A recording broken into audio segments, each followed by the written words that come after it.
Grüezi miteinander. Guten Tag. Have a wave to everybody. Yeah. Yeah. Does that work? Can you hear us? Yeah. I can hear you. Good. That's great. I notice I'm very, very excited. And it's such a pleasure to see all of you. And I want to say I'm still filled with a lot of feelings and emotions and learning from the three speakers that came before us. They brought us so much to learn about, to think about, really deep experiences that really moved me. I'm surprised and almost in tears. And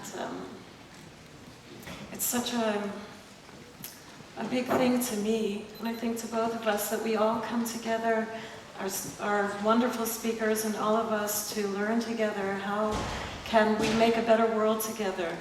And we just want to thank everybody for whatever work you're doing, whatever it is. I know that people are coming from so many different places.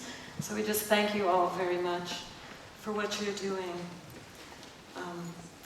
We lived in Zurich for quite a while. I lived here about 10 years, and I've forgotten a lot of my German, and it was never very brilliant, I don't think.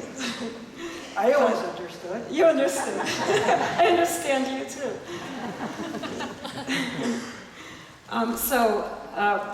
Well, both of us are going to be speaking in English, and we want to thank the translators wherever they are for translating.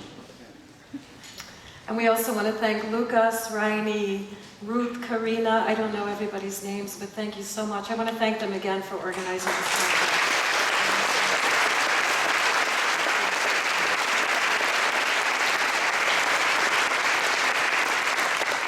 You can imagine, if you've ever organized a conference like this, it is an immense amount of work. And it's so smooth, it just amazes No, it's me. impossible. It's Especially getting people like you and me to be on time. We did it. We also want to thank the Forschungsgesellschaft für Prozessorientierte Psychologie and the Institute for Prozessarbeit, and all the sponsors and partners and stuff. It's a great collaboration. And as Raini just said, we lived here for many years, but we live now in Portland, Oregon, on the west coast of the United States. And we're therapists and have our private practices there, and are part of a school of process work in Oregon, but also part of the process work community here, and the communities of many of you who are around the world. And we work in many different places and in many different hotspots around the world, teaching process work and doing conflict resolution on many types of issues. And just when Antoinette was speaking, it reminded me that a few days ago we were in Athens in Greece. A couple of you were there. And talking about the whole financial system. Oh, it was incredibly moving. It was as difficult as it was, with all of the agony, the financial troubles, the personal pain. We worked on many things, and then there was, how should I describe it? A very joyous experience, and that was for me something that gave me great hope, and it was just very special. And our goal this morning here is to show, we'd like to show how the idea of deep democracy can help create a world with more teamwork and less violence. I think that relates a lot to what all of our speakers talked about this morning. And just before I start on that, I'm going to speak a little bit, and then Arnie's going to talk after, and then if we have time, we'd like to do a kind of, give everyone an exercise. Thank you. To try. I just want to say that when we arrived here in Zurich, I was so aware that I was filled with all of the deep friendships we've had with people here, the research, the learning, which we've had for so many years and still continue to have. And also I was so blown away, as I always am, by the beauty of this place and why I love living here also, in addition to the personal relationships. And we were looking around and I looked at the heights of the mountains and the depths of the lakes. And I had the feeling, we have the feeling, that in addition to our human perspective on things and what we can all offer to our world and to the different conflicts, that there are other perspectives that we can draw on as well. There's the land, the earth, and it reminded me of something Sumaya said when she was speaking, and that we have other perspectives that we can draw from, and that's very comforting to me. And so I'm very grateful to be here. We are very grateful to be here for many reasons. And it's great to be in the Folks House, where the people meet together and to work on things. So just before we go on, for the sake of the atmosphere and the sense of community between us, if you wouldn't mind turning and seeing if there's somebody near you that you haven't met by chance, and just introduce yourself for like 1 minute, and then we can go on as a whole group.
If you can hear me, would you say, hear me?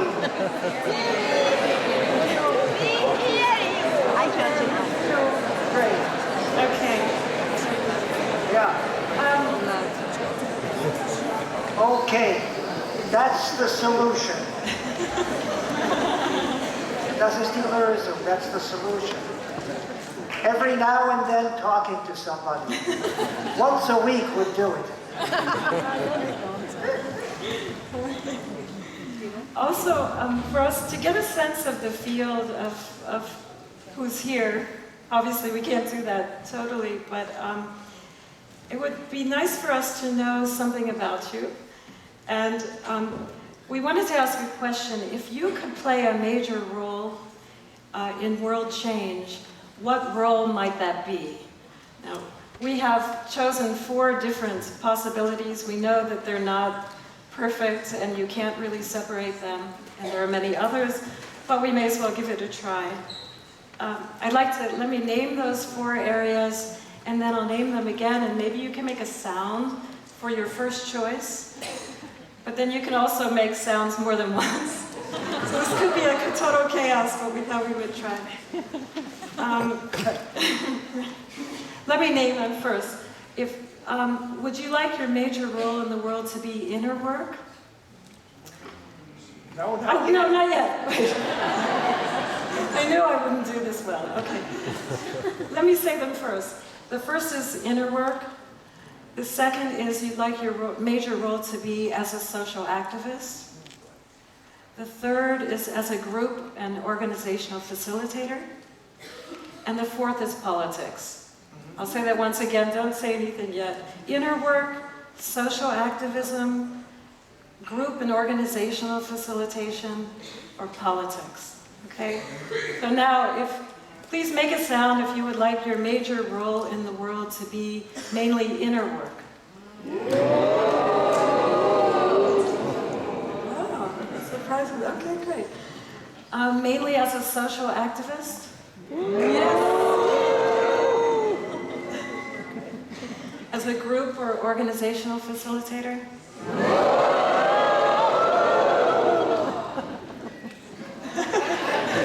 Wow.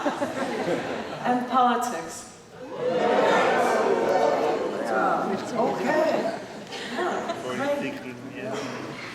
I think group and organizational facilitation was very loud, but I don't know, the inner workers may be so inward that they would have made loud.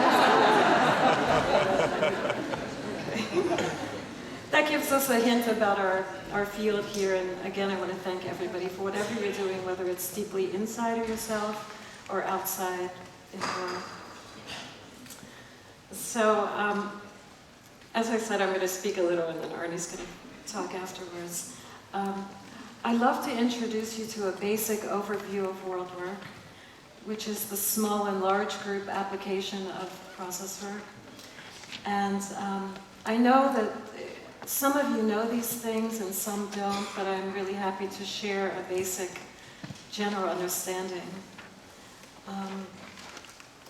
Basically, world work concepts were developed by Arnie in the 1980s. And many of us joined, many of you here, and have been developing it since that time. And world work is really a multi-dimensional and a multi-leveled approach to working with small and large groups.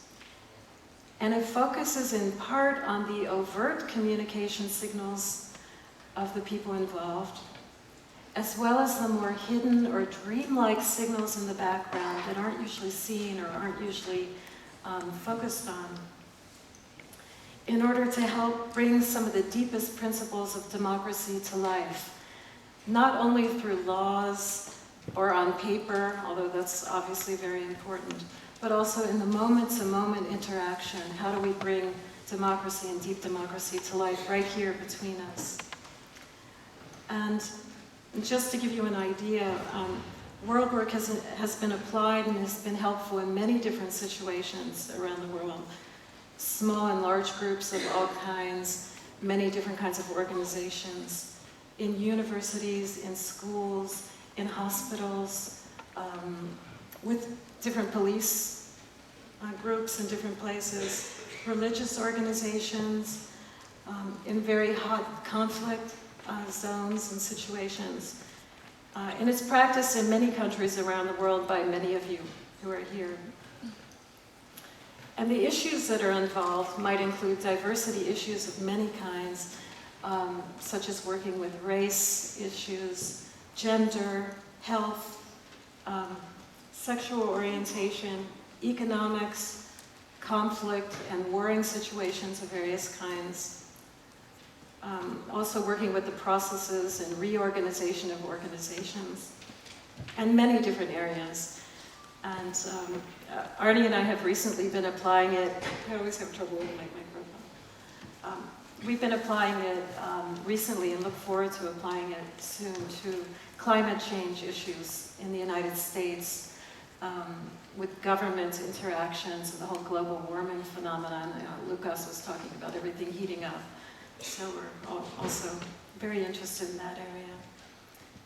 And world work includes an inner work component and also an outer work component.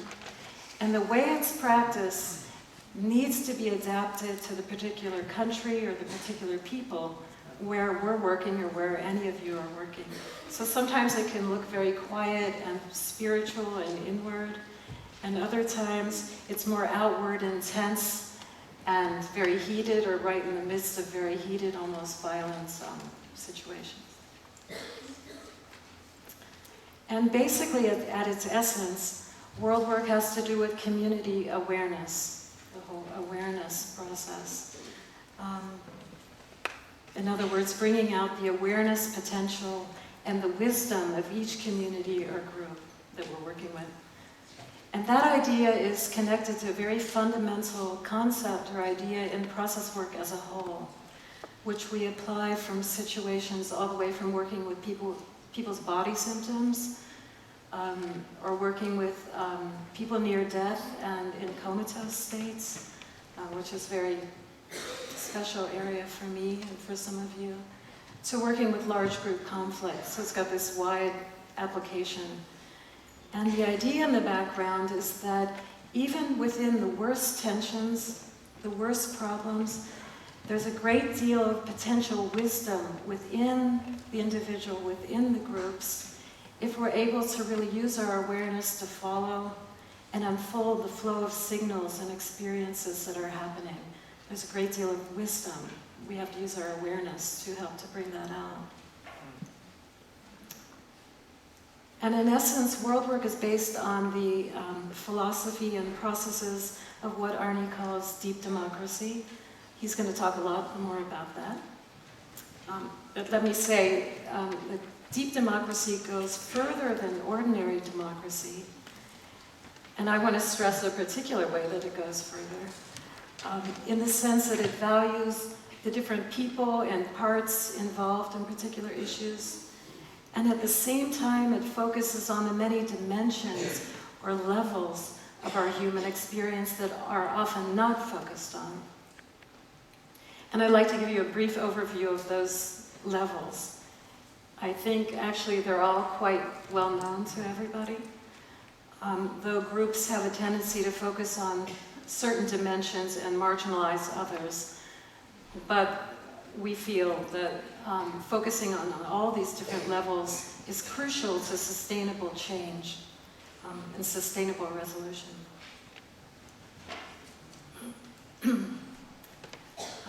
There are 3 levels I'd like to mention very briefly. And I know that a lot of you, or some of you who are giving workshops who are involved with world work, will be talking a lot more about these things, or there'll be other lectures as well. So there are 3 levels. The first level we call consensus reality. I think that's obvious probably to everybody. And in consensus reality, we try to focus on the real people involved, the real issues, the stakeholders, so to speak, in a particular issue. Their organizations, their environments, the concrete problems, the facts, the finances, the rank and power differences. It's really important between the people involved. Things like that. And that's obviously a really crucial level. That's where really social change really happens and needs to be made at that level. And in deep democracy, there are also 2 other levels of our experience that happen in the midst of our interactions together. And I'll just name those and speak a little bit about them. One of those levels we call dreamland. And in dreamland, a group of people, it's really a shift in awareness. In consensus reality, we all know that, but this kind of shifting in our awareness. And in dreamland, a group is not just a bunch of people with issues and real individuals who are on various sides of a particular problem or topic. But a group can be understood as something like a field with an atmosphere. And within that field are all the background feelings, the moods, the experiences, the dreams, the hopes and visions, and even the body signals that people are making that they're not identified with in the moment. We call them double signals, as some of you know. They're behind, all of these things are kind of behind the consensus reality things that we're speaking about or in conflict with. And all of these things in dreamland, frequently they're not addressed or spoken about, but they have a really strong effect. And they're important to notice because if we don't, they can have a tendency to disrupt any kind of negotiation or agreement on the consensus reality level. And probably the simplest example of that, very, very simple example, is if we're making an agreement. Maybe I can show it with Arnie. let's say we get to a certain point and we're about to make an agreement together, okay, and we're going to shake hands and agree to something like this, and at the same time I say, yeah, okay, I have to see you. I missed your hand even. Yes, of course. I agree. I agree too. I agree. Great idea. Okay. Double signal. Right. Me too. Also, pay attention when you're signing contracts with people. Contract means nothing if there's a double signal. Exactly. So that's just a very simple example, but it's actually very powerful, because probably if I agree or we agree, later down the line somewhere someone's going to pull out and say, I'm not going to follow that. So they're very, very powerful. Also on the dreamland level, we can notice that within any field or atmosphere, like a tense field that could be between us, we can discover that there are various roles, or what we call roles or energies, that are often in conflict with one another. For example, typical roles include those who have a lot of power, those who have less power, the rich and the poor, and so forth. And on the consensus reality level, obviously certain people and groups are definitely identified with one side or with the other. But on this dreamland level, all of these roles and energies are actually shared to some degree by everybody that's involved, even if it's just a little bit. For example, that we each have these roles inside of us. For example, if somebody's on a very powerful side of an interaction, and there are other people who are in a weaker position, so to speak, on the other side, and then suddenly those who were in the weaker position get really angry. They get pissed off. Am I allowed to say that? They get pissed off. You said it already. I said it. I shouldn't have. If those in a weaker position get really angry, and the person who was originally in a powerful position may suddenly feel very weak and terrified. In some ways, the roles, you can see the energies have switched positions. And in world work, we try to notice when that role switching happens, and if the people are able to actually ask people to switch roles, to realize that they've switched sides in a way. You can't always do that. Some people can't and shouldn't or need not switch. But if that's possible, or if people can't do it and the facilitator can do it, that can be an immense help to show something about the fluidity. And that once you get into that level of role switching, there's a fluidity and a potential transformation that can happen that's not available so readily in consensus reality when things look much more static or rigid, let's say. And finally, I'd like to mention one more thing in the dreamland level, and then the third level, and then Arnie will take us further. In the dreamland level, there's also what we call ghost roles.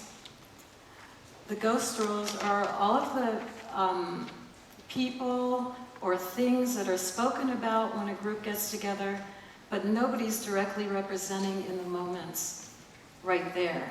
It's always something outside. Like groups get together all the time and talk about the stupid other groups, or the people out there that are doing, terrible things, but it's not us, for example. If someone's able to bring the energy of the energy and the position of the outside role, ghost role in, it can have a huge effect. And it's also there somewhere, but we just can't see it. Also, people talk about the environment, the dying trees, let's say, sometimes politicians that you like or you don't like. Also, one of the biggest ghost roles is history. The history that kind of sits on top of everybody and is like hanging, it's over there somewhere, it was back in the past, but it's rarely worked on directly. And if a group is able to get to that point to work on the history, it can be very important, obviously. And I'd love to give you an example of a ghost role that I was I don't know why I got very excited about. That happened a few years ago in the United States. To show how the ghost role is already there, but nobody's seeing it, and it's being spoken about outside. It was a situation, there was a debate of politicians in the United States. And they were asked, these politicians, they were having a good debate, and at one point they were asked a question, and that was, would they speak directly to leaders of hostile foreign nations? Okay? Would you directly, when you get into office, will you speak directly to what they would call hostile leaders of foreign hostile nations, right? Okay. Did I describe that? Okay. So they started to talk about that, debate about it. What do you think happened? They became more and more hostile to each other. And they were like, it was very intense. It was, they were shoving each other around and saying, that's a really stupid idea, and I think you'd be horrible in office, how could you say that, etc. And it escalated. And I'm not saying if that's good or bad, it just was happening and nobody was aware that it was happening. And so, in a way, they went to war with each other on the stage. And even the newspapers reported, I remember reading in the newspaper the next day, they talked about it like the politicians went to war. It was all over the place. Yeah. So, do you want to say something? The hostile foreign leaders were also there, not just there. Exactly. Exactly. It was already in the room, but nobody, that energy, let's say, of that hostility. So if somebody was able to use their awareness in that debate and say I don't know, you do it your own way, but if they were able to say, I realize that what we're talking about isn't only outside, but it's also here in the moment between us. I can be hostile to you, or I notice I'm hostile to you and I'm pushing you away, and I don't care what you think. How interesting. How should we deal with that? What do we do with that in ourselves? How should we communicate with each other? How should we deal with hostility now? And if we can deal with it now, and they can find some understanding, maybe then they would have a better understanding of how to maybe speak to others considered hostile or whatever on the outside. That might be a great place to learn that. So I thought that was very interesting. Very important. Okay. There's much more I could say, but I just want to say one more thing about the third level. There was consensus reality and dreamland, and then there's another level that we try to watch for in world work, and that's the essence level, we call the essence level. And that's the realm of a kind of deep common ground that connects, where all the parts are kind of connected, all the roles and energies kind of come together. At that level, we find a kind of oneness or a kind of unity experience, even if it's just for a moment. And I know in some of the groups that we've worked in, when people have spoken really deeply to their depths about what they're talking about, sometimes everybody's really touched and feels kind of united, at least for a moment. It doesn't have to stay that way, but that just noticing that moment can be very important. And Arnie's going to talk about this level in terms of what he calls, and what we've been working on in our seminars, called the process mind. The process mind is kind of a process mind of a community, or a process mind of a facilitator. It's a very deep level in ourselves that has to do with connecting to like a deep elder inside, who somehow knows all the different roles at some level, has kind of been there in a way, in her, his own way, and is so deep in herself, connected to the earth. And we've been talking about connecting to the universe, and is able then to flow more fluidly and help the group to discover new types of connections and hopefully resolutions.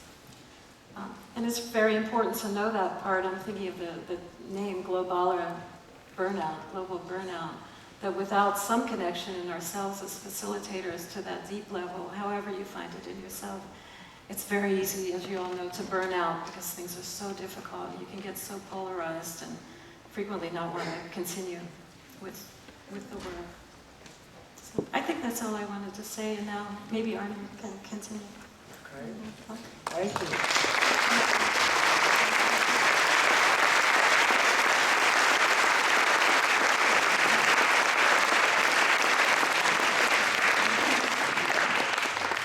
She's my friend. I always say it's amazing to be able to work with somebody you live with in public and around the world. It's a gift that I couldn't do it It's without because of you. you. It's really great. Hello. Yeah. First I want to thank Sumaya and Sumaya Bahan. I was very touched by the hope and the courage that you bring, among other things. Amazing. I just want to thank her again for that.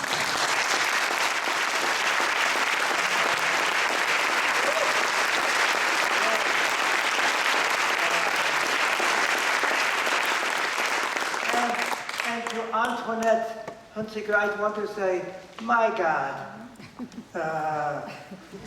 at last, somebody intelligent. Thank you.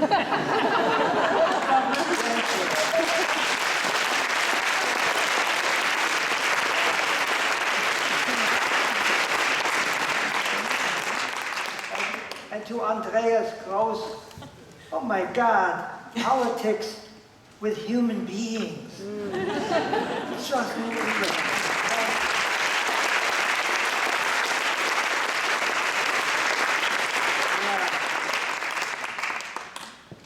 Just very touched by that. So today I want to talk about a deeper democracy. What are our problems?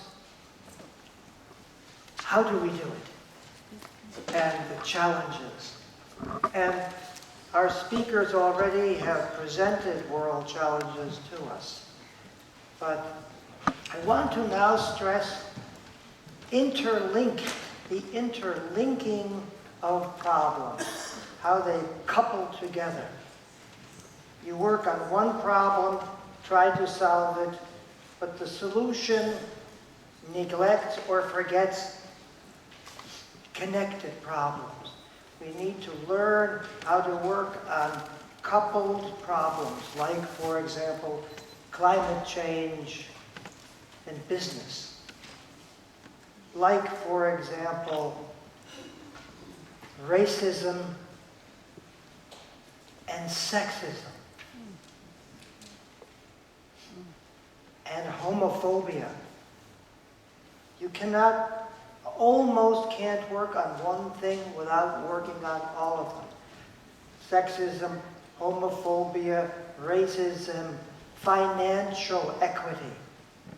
You work on one thing, you can forget the others. So we need a sort of system mind that can work on many problems that are interlinked. Not monocausal, that means one cause for one problem. That's definitely still needed. Use less CO2. But it doesn't work well. How about the poorer nations that have less financial background? You can't expect them to have the same attitudes as nations which are wealthier, and the wealthier nations never seem to understand, whoa, there's other kinds of people. So interlinked problems is a very complex business. Yes. And interlinking of cultures during conflict work is something that is very complex and very, very difficult. And I'm going to give you an example of what happened some years ago. I can talk about the examples I bring, I can talk about in part because I have written about them. They're years ago. The recent examples I'm a little shyer about at the moment. Is it getting hot here? Yes. Up here it is. Huh? Up here. Oh, up here. Oh, no, it's the conflict work. Yeah. Ah, All right. that's a schwitz. Yeah. So, cultural component in conflict work. For example, years ago, we worked in South Africa before the revolution. There was a large group of people came together, and then, to make the story short, on one side of the room was one group of Africans, and another group of Africans was on the other side, and they were trying to talk and debate, and they were getting very angry with one another. And then there were lighter colored European people over here trying to understand. So at one moment, and that's what I want to talk about, one person said to another person in the conflict, if we don't solve this problem here, this is our last chance. In my pocketbook, I have a weapon. I'm going to kill you when we get to the door. So people stopped for a moment, and then a very well-meaning European woman came forward and said, "Oh, honey, you don't really mean that, do you?" Now, she's a really good woman too, this person. But it even made more anger happen. The other person said, "Oh, honey," like that. So it didn't help. It's a culture problem. All of these people are doing the best they can. So what did we do? Well, process work 101, which I forget most of the time. Go deeper into what the person is saying. You can't always do this, but here it worked. Going deeper. So why do you want to kill the other person? Is it because you've gotten hopeless? Are you feeling desperate? Etc. And then she could speak more about the deeper background of where she was coming from, and somehow, at least then and there, the problem worked itself out, with everybody included. But the reason I tell you that is because of the multicultural misunderstanding. You look at another culture, you think, oh, they should work that problem out, 1, 2, 3, or something like that. People forget culture and differences. So conflict work is not simple, as our other speakers have already indicated.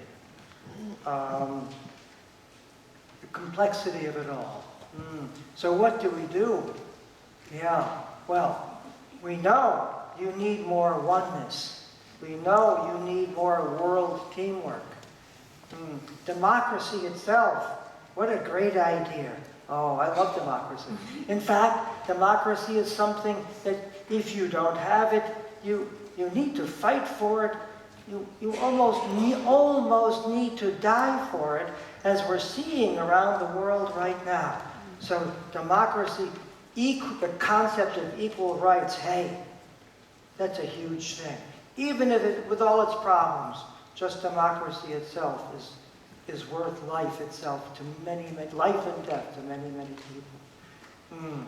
But democracy, don't forget, Democracy, Greek, comes from Greek, you know. Or do you know? Demo is citizen. Krati is power. Okay? Democracy is about citizen power, equal citizen power in principle, equal citizen power. But power, if you're in relationship to somebody, I have this idea. You don't talk. I have this idea. Aha. And mine is right. Mine is better. Mine is obviously better. But you're stupid, I know the way. Ugh, that way is so old and stupid. Power isn't everything. In relationship, democracy actually, except for what has been said here today by our other speakers, democracy represses relationships. The ability to relate. So, as strong as democracy is, it has a few problems there. It submerges diversity issues. And so we need it, but we need to rethink democracy. As Amy said, therefore, we need deeper levels to democracy to be able to work on the relationship situation.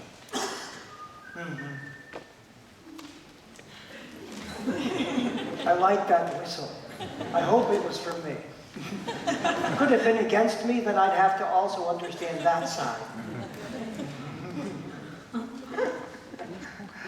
Yes, the big problem is how do you work? We can say you need to work with polarizing opposites. Ha ha ha, I could say work with polarized opposites when there's been so much abuse, so much history. It's easy to say, and in the moment it takes a lot of awareness work. It's not so simple. How to work with those polar people yearn for it. We need a deeper democracy. This is what we're saying. We hope for a deep democracy revolution. And yeah, a revolution. Yeah, I'm a revolutionary. Yeah. Okay. Don't clap, actually do it.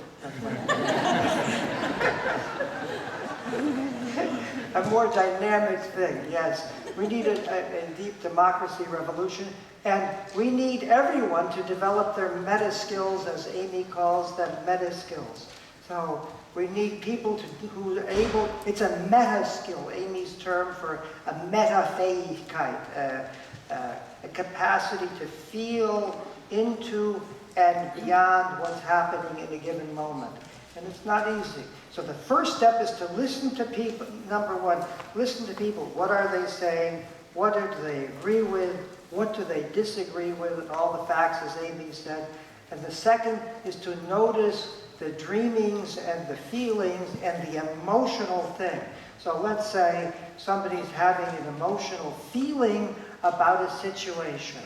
Like, oh, I don't like that. Or, oh, so wonderful. So these emotions are important, but even more important is the polarity behind them. Oh, that's so wonderful. What's wonderful and what was there before that is supposed to help? Remember the polarity behind feelings. Or, I don't know about that. So there are two opinions. This mood's opinion and another opinion. Every feeling has a polarity in it. Explore the polarities. That's the dreamland level. Yes. Someone says, I hope for this to happen. But that hope may be in part because there's hopelessness too. Check that out. Check the hope. Have them talk to one another. And whatever you do will be nachhaltig. It will be more sustainable. Don't know why I'm speaking German sometimes in my head. Funny. It's good here. What's that? That's good here. A lot of the people speak German. Ja, we hebben jetzt 27 Jahre in de Schweiz gewohnt. I was living here for 27 years, maybe that's the reason. That could help, yeah. We need a deep democracy and more of a revolution. But we need elders. Now, for me, the problem isn't conflict. The problem is elders like we've seen here today. Can you be an elder? Elder for me means, auf German, auf Deutsch is das elder, älteste, but it's not just, not just age. It's somebody who can, and you can find elders. Everybody has the capacity to be an elder. Everyone has a dreaming mind that's open to all things, but it's usually deeper inside of us and you can't see it directly. But you have to sometimes find the signals to do it. So for example, I'll give you another about finding the elder. I remember Ireland. We were in Ireland working just before they voted on coming together some years ago. So it's a room of several hundred people, and the Irish on one side was one of the political leaders was saying, "You bombed and you killed my family." And on the other side, the other leader was saying, compare that to the mess you made out of my community. And they were arguing, going back and forth, and the voices on both sides were getting higher and higher. Woo! They were really getting very loud, and it was a scary situation. And then I remembered, again, process work 101. Signals. And then the person who was speaking was saying, "What you did is so terrible." And it is what they have suffered, like all of us, and like many of us have suffered greatly. We're suffering. So the side of the person's head was all red. So I thought maybe that's an allergy, but then I said, "It's red. The side of your head is red." In the middle of this chaos, I said, "The side of your head is red." "Red," he said. "Yeah, my doctor told me. You have lethally high blood pressure. You mustn't go to that conference. It could kill you." "But I'm here," he said. And the other person, his Gegner, his Enemy. his opponent, was on the other side and looked at him. He said, "You could die. I had a heart attack 3 weeks ago. And my doctor told me not to come." Yes, so true. It's amazing. We were in shock. But the whole room that had been making so much noise got quiet to see several hundred Irish people get quiet. We're all beautiful people, and they are especially beautiful. But when they got quiet, they were also beautiful. It's unusual. And one man looked at the other. "You could die. Still. You could die," he said. You could die? "Death?" And the whole room was quiet while one went over to the other and actually put his hand on his shoulder, like that. So the elder came out. The reason I'm telling that story is because it was very touching, and the whole room got quiet, and the people somehow came together, and the next couple of days they voted in Ireland, and for peace, this certainly didn't hurt the situation. It may have contributed to the next step in Ireland. But my point is, we need the elder in you and in me, and sometimes it's in the signals. the threat of death is not good, but in one moment at least, that's where we join each other. We leave our identities behind, I guess, in death a little bit, and it's something, it's a common ground. But in that common ground is your elder. It's the elder in you. So, I don't want you to get sick to have to get there, but we're going to give an exercise at the end to get deeper into that. Oh, okay. Time. Just remember time. Yeah. So, we're okay? Yeah. Okay. Okay? Okay. Huh? Active is better, yeah. So world work is a skill. It's about occupying all roles and bringing things up. And the idea is that for the elder, there is no bad person, at least for a couple of minutes. I don't want people to have to become luminous beings, but the idea that for a couple of minutes the other side isn't entirely bad is a huge issue. And it's deep inside, and I don't want you to have to get close to death to get there. That is the point. World work, it's about occupying all roles. Yes, and recycling. Amy was talking about recycling the baton. So in a way, we're talking about a paradigm shift. The normal paradigm today, at least in democratic countries, I'm going to call state-oriented politics. Zustand-orientierte Politik. In state-oriented politics, I am me, and you are you. And that's very important. Take your stand, I take my stand. State-oriented. Perfect. In process-oriented politics, I am still me, you are still you, and at the same time, ich bin ein bisschen wie du. I am a little bit like you. That is what we're trying to say. Process-oriented politics, I am me, and you are you, and at the same time, at least once a week, I'm a little tiny bit like you, though I don't admit it.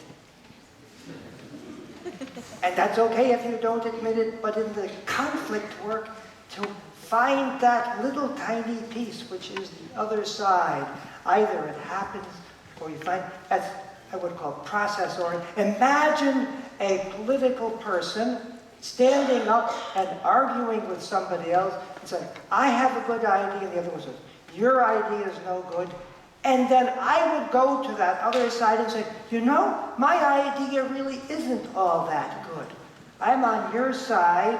On the other hand, I still think you're stupid. I can't act it out properly.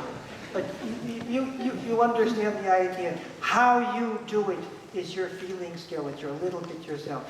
If you're having an argument with one of your children, be the child. Ich will nicht spielen mit dir. I don't want to play. Being the other, process-oriented politics. Okay? It's not so complicated. Why do we not do it? It's not such a complicated thing. Yeah. Occupying all roles. Great. Yes. And, you know, in a way, it isn't so complicated. I mean, now, these people that I talked about, and often we need to get near death or start getting very, very old, and then sometimes you get a little bit detached. But it's not that complicated. In kindergarten, conflict work should be introduced. Two kids have a fight on the Spielplatz, on the playground. Ich will nicht, du musst das machen. Ich bin gegen dich. And they have a little fight. And then bring them into the classroom. Kindergarten. Okay, who's on this side? who's on this side? The teacher can say that. And who will facilitate? Facilitator tries to be understanding of both sides.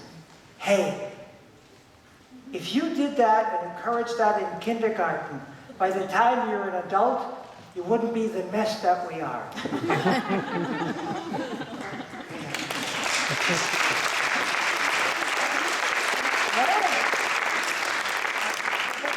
Then, introducing this already at the adult level is not so simple. Education. And there are teachers doing this. I also thank the teachers who are trying this in many countries. I do know that. Okay, so yes, thank you to the teachers.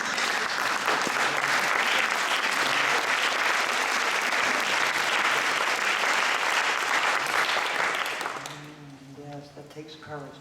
Just saw, we know people from Palestine and from Israel, from Greece. We see this everywhere. So, ongoing awareness of polarities, yes. Another idea is the concept of leader. Who is the leader? The old concept of leader is okay. Let's say the old concept of leader is, I'm the leader, I know what to do.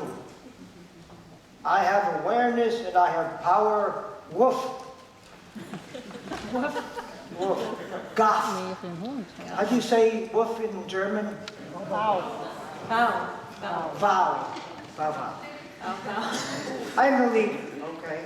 That's okay. That's the normal concept of leader. But that concept of leader isn't enough. We need somebody to realize, if I can't do it, you have to do it. If I can't find the elder in myself, can you be the elder? Or can you be the elder? We need somebody to be the elder. That a really good leader is somebody who knows she can't always be the leader. We need one another. It's something that encourages one another to do the work. It's very important. We need the deepest part of you. Yes. Occupying all the roles. And, oh, yes, if I can't do it, maybe somebody else can do it. So I want to tell you one more example about that, and then I'll close and ask you for questions. Okay? So, if I can't do it, you do it. So imagine Oakland, California, San Francisco, the San Francisco area. Some years back, there we had, the situation in the United States is that there were groups around racism about to have riots in the various cities. There we were in Oakland, working on the problem of racism in the United States. To make the story short, on one side of the room, people were saying, you white people, you don't get it, you never get it, you never understand. You just can't get it, you're stupid. And on the other side of the room, the lighter colored people are saying, you know, we're not all bad people. Don't say that. Some of us are trying. You idiots, you still don't get it. Somebody said, well, you're not perfect either. And as they began to yell at one another like that, suddenly one man in the room, see, Amy and I were lost. We had another African-American facilitator. It was getting too much. And so, he said, you can't do it. And there was one man in the room, came forward, and he said, oh. He started to almost sing a little. I can't do it. Oh. Oh. First people looked at him. He's crazy. Then he continued. Oh. And then he knew what he wanted to say. He said, oh, white pain, black pain. Oh, white pain, black pain. The elder was rising, who could beat both sides. Oh, black pain, white pain. And the more he cried and the more he sang, people started to listen. And then people started to get closer to him, and it was a singular situation. So Then suddenly, some people began to sing with him. And then the black songs started to come out from the earlier periods of the United States. Makes me sad to talk about. And then, on the other side, suddenly, the white Americans started to talk about, sing their songs. The people on both sides started to sing. They sang together. At first, one group would show us a song, and the next group sang. It was a singular moment in our experience. But the idea is that I can't do it alone. You can't do it. We can't do it. But sometimes there is someone there. It's in everybody. But usually people like me need training to get to it. Some people can do it all by themselves. That was that particular man. So we always say no to killing, but yes to emotions. And let things come up. Awareness. If I can't do it, the other can. Now, okay, before I go further, we want to give you an exercise to get to your deeper self. Before I go further, just want to give you a moment. Do you have any questions you'd like to ask? See if we or somebody else can answer them. Any questions about what we've said so far? If you were not shy and you were not only living in Switzerland, and not everybody lives in let's say you were living in where you could speak in public, what could be one of your questions? Yeah, somebody back there. Hi. Among other things, I work in trying to help the conflict between the police and the civilians in my community. Thank you. And there's a lot of deep negative history. What thoughts would you have about applying deep democracy when you have a group that has such a visible and physical power differential? The police? Yes, the police have a lot of power. A lot of power, and what is the situation? The police? A long history of abusing people, beating people, killing people. The federal government has indicted and convicted some of the officers for abusing their power. Spokane, Washington, you might have heard of it. It's a nasty place. I know it, thank you. Well, some of our group work with the police department in Portland, so I know about that. Yeah.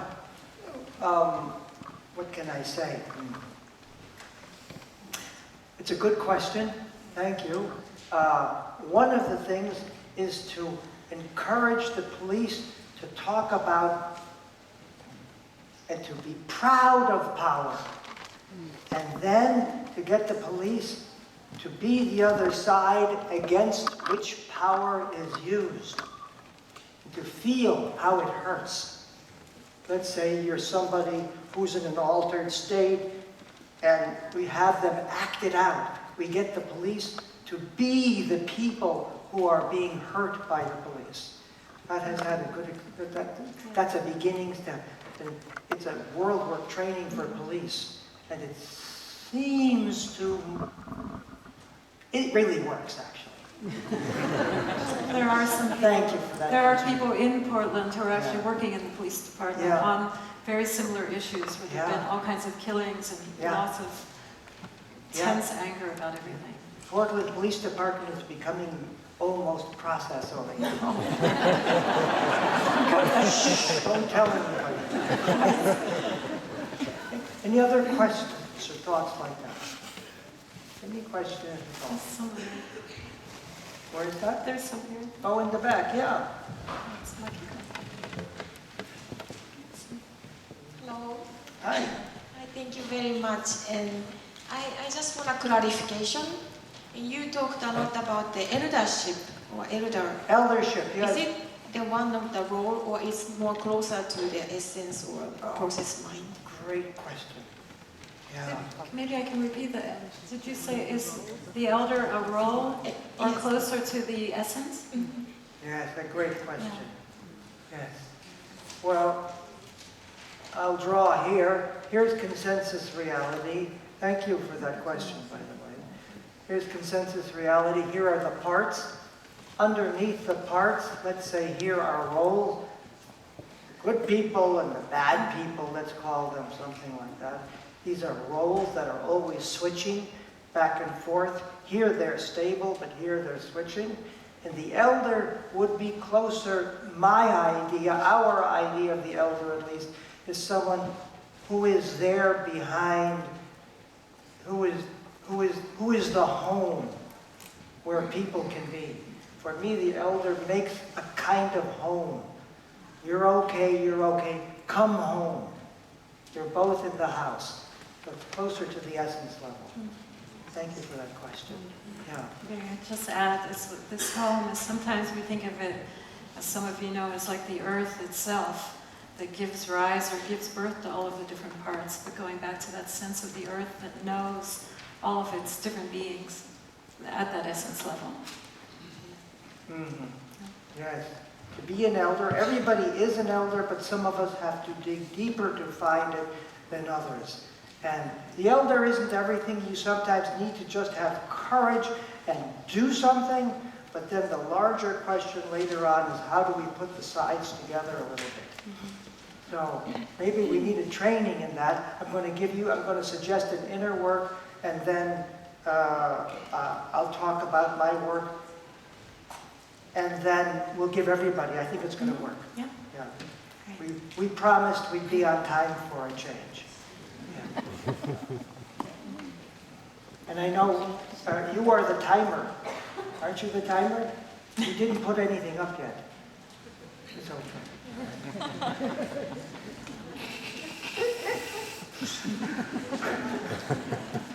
Okay. The first, Amy implied or said there's a first training in world work and a second training.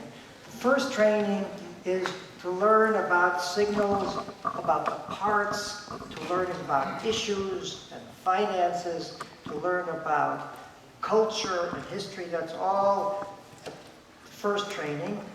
And part of the first training is learning about signals. What is a person doing? How are they behaving? And then comes the second training. And the second training is how do you get to your deepest self once in a while? Don't expect people to walk around like enlightened beings, unless they are. But to be able to get there every now and then is very important. It's the concept of home. Can you be a home where different parties can both communicate? It's almost impossible to do that when you're in the middle of a conflict zone. It's very hard to do, but still it's worth trying every now and then. And how it looks is very important. The second training. So instead of talking about it, I'll just talk about my work. Maybe I'll talk about the police more. I'll give an example, and then Amy will give everybody a chance to work on it. Okay? Okay. My inner work. This last year, you know the Occupy movement here in Europe? Yes, you know about that? The financial conflicts and stuff like that. It's many places in the world. It's everywhere in the world. So the Occupy movement, some of the people asked me to be their mentor and help them with what's going on. The problem was the police, so we'll take that. Right? So the police were really impossible in Portland. The problem was the 99%, that means the people who, the middle class and lower economic classes, feeling marginalized by the 1%, they call it, which is the banking system and what have you, politics and banking system, and So, and the people come to the center of Portland, to the square, and then the police come, and as you already heard, the police are sometimes too rough and too negative to the people in the square. Okay, that's the problem. So I worked on it ahead of time and suggested to them, this is how I did my inner work, and what you do in your inner work will be different, but I want to give you an idea how to do it. So on the one side, I thought of this conflict are the police. How do I experience the police? The police are like this.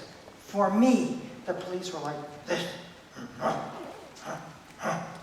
that. They hurt the people. Like that. So that's that energy that I was having trouble with also advising them. I was more on their side. I forgot this side. This side. Okay. And then I call that X. I call it an X energy because it's X. It's divorced. The X. An energy you divorce for whatever reason. Like that. And then on the other side, the part of me that doesn't like it is more like this, has this kind of energy to it. We call that the U energy, which you can names. And then I looked at that X energy. Where do I see that on the planet Earth? Well, in the sea, there's rocks like that. And then where do I see this energy in that area? It's like the waves themselves. So the waves come and splash on the rocks in the sea, go down again. And then I got some distance, and Amy will help you do this too. I got some distance, and I went far, far, far away from that conflict, up in the air, away. And then suddenly I realized from this distance, your experiences will be different than mine, but mine from this distance, looking way back at that conflict, not being in the middle of it, I suddenly realized, well, yes, this energy and this energy belong together. They need to be together. In fact, how about using this energy more creatively on this side? So I suggested that to the people in Portland, to the Occupy people. So I said to them, it's good what you're doing, then become the police before the police arrive. Occupy all roles. 100% occupation, not 99, but 100. And they understood that right away. So then they would go here on this side, okay, no, we the people. We the people. Oh yeah. We want you to change. You to change. And then the police started coming. And then they went like this. Shut up and don't make such a mess. Could have been Switzerland, I think. Shh, don't make such a mess. Right? And then they went back and they themselves played that out. And those few police over there got a shock and relaxed. That's not the big goal, but it's how to work with conflict in the moment. And there's 100 ways to get this distant mind. Zen meditation, Buddhism, just luck like that man in Oakland. Everybody has their own way of doing it. Amy will give you now one suggested way. Let's try it together. Okay, are you ready? You're going to try it? Okay. Actually, try it. Go ahead. Okay. I just want to first thank you for what you said.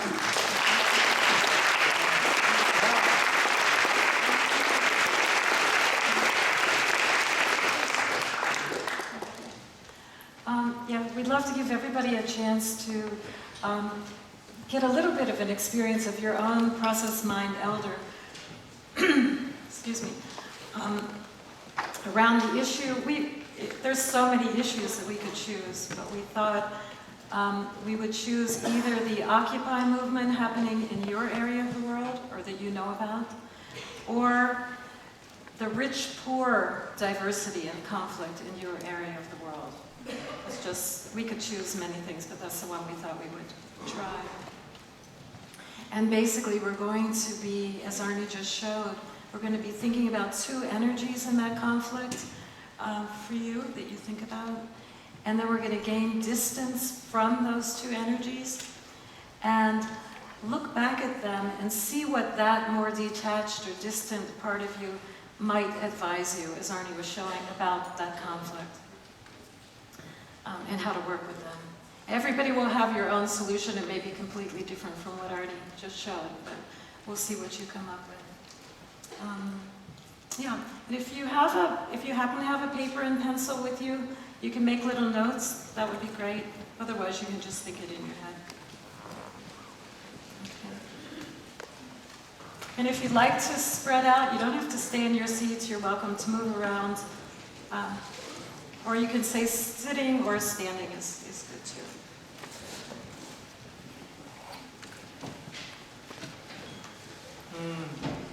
Okay. Yeah. Sitting or standing. Okay.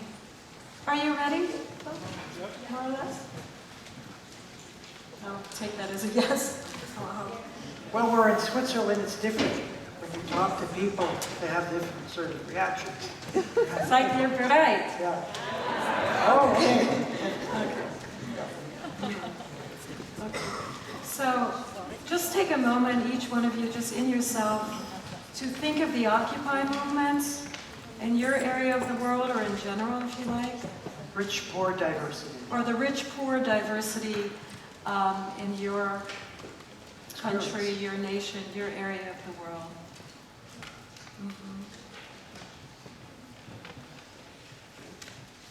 Just think about, remember that issue, whatever that's like for you. And ask yourself, what is the most difficult energy in that Occupy movement or that rich and poor diversity issue for you? That is, if you think of the people involved, you think of the atmosphere of that situation, what it feels like, you think of the different people. What energy in that whole situation is most difficult for you that you don't get along with very well? The most difficult energy for you. Okay. And when it could be someone on one side, someone on the other side, or just a particular atmosphere.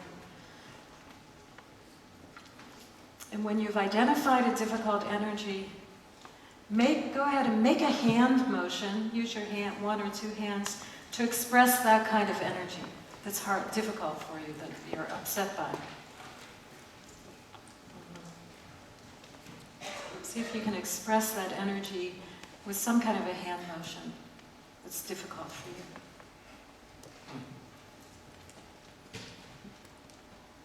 Or maybe a sitting posture even. And maybe you can even exaggerate that a little bit, that motion. Just so you get a really good feeling for what that energy's like for you. And if you have paper, go ahead and make a little sketch that describes that energy on your paper, however you want. And even give it a name, put a word with it that describes it.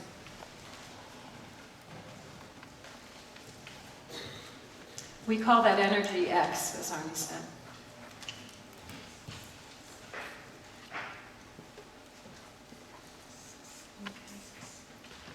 You felt that X energy, then make a little sketch of it and put a name that goes with it, a word or two.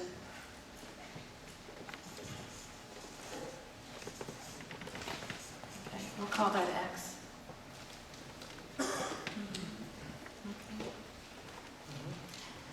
Okay? And now ask yourself, who in you or what part of you is most disturbed by that X energy? What part of you is most disturbed and doesn't get along well with that X energy that you just experienced and drew?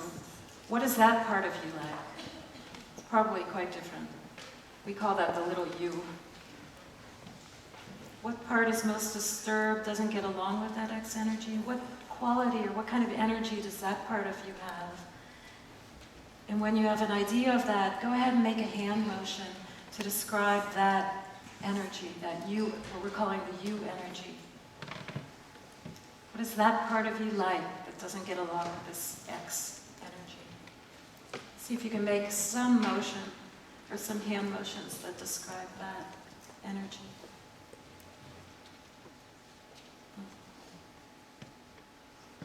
And when you have a sense of it, go ahead and, if you have paper, go ahead and sketch that energy also. We'll call it the little you, and put a word or two to describe it.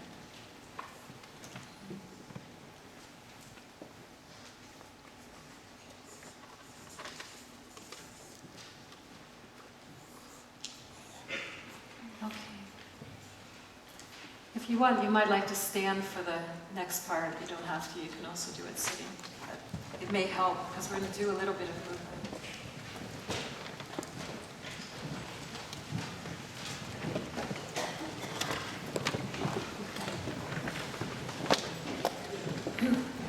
And now, think to yourself of an earth spot that you really love.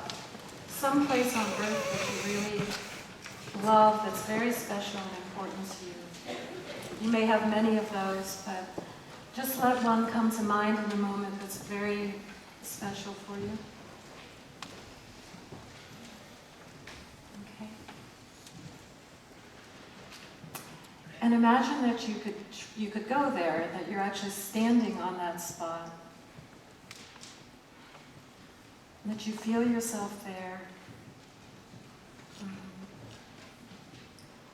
And now while you're on that spot, look around and see where you might find the X type of energy, not the content, but that particular kind of energy represented by some aspect of that earth spot. And where you might find that you kind of energy represented by some aspect of that earth spot. The idea is that these are two energies of that earth spot also in some way. Where might you find just the X quality of energy and the U quality of energy?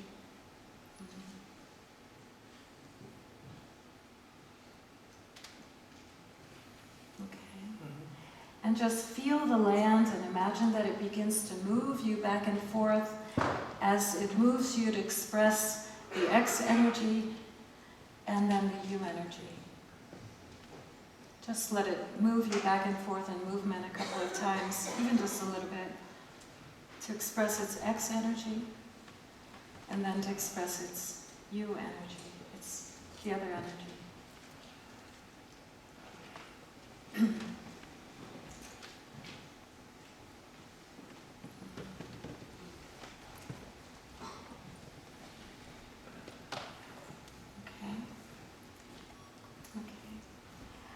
And now, just take a moment to feel yourself there again and relax. Or maybe you can relax a little bit as you're standing on that earth spot or being there. And sense the space around that spot. And imagine that you even begin to rise up above that earth spot. And even that you even rise a little higher, so you're gaining some distance from it. And just let yourself relax into those spaces and imagine now that the universe begins to move you, at least in your imagination, begins to move you about freely a little bit. That it moves you almost like you're a leaf in the wind that's being moved about. Perhaps it'll move you even a little bit spontaneously. Just be careful of yourself and people around you.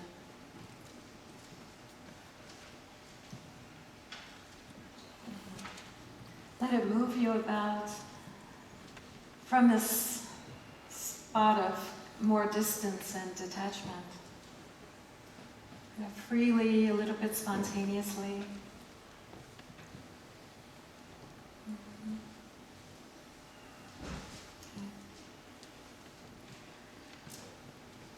And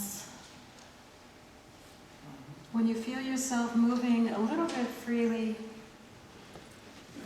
look back way, way down on that X and U, on that earth spot, and it's X and U energy, the two energies. And from this perspective, being moved by the universe, let it give you some advice or some insight about how to deal with those two polarities, or how to perhaps facilitate them better.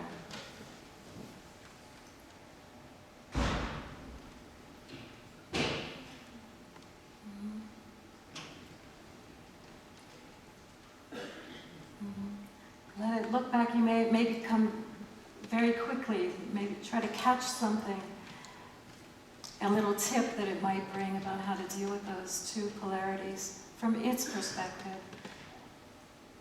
And if you get some insight or a little tip, make sure that you catch it and you write it down.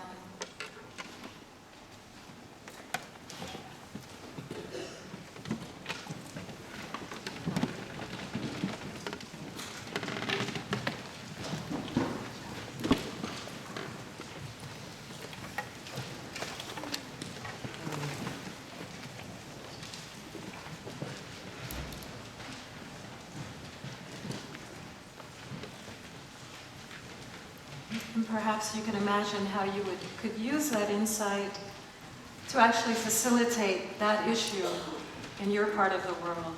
How might that help you even a little bit? To help the relationship between these two polarities, these two poles. Yeah, imagine using that insight in the problem with the people involved.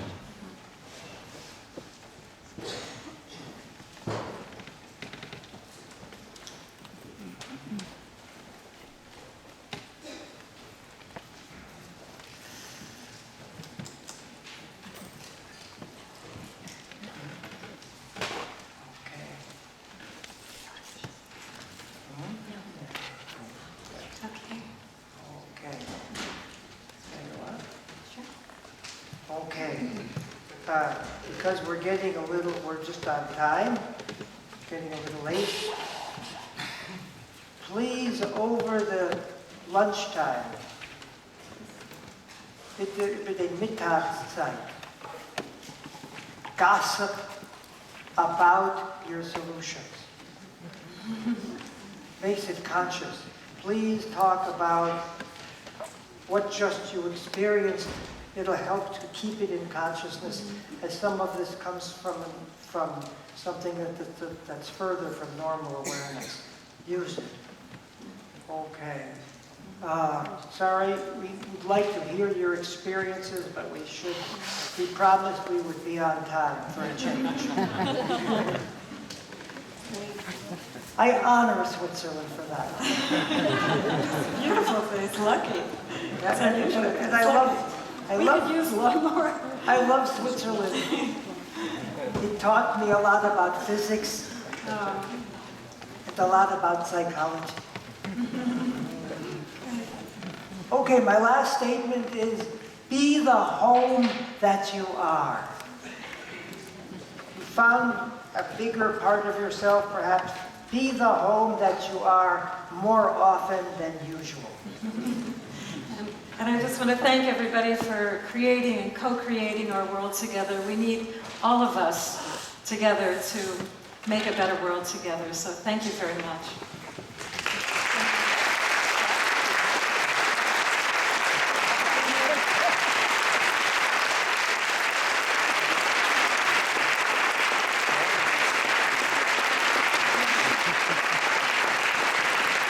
Have a good luck.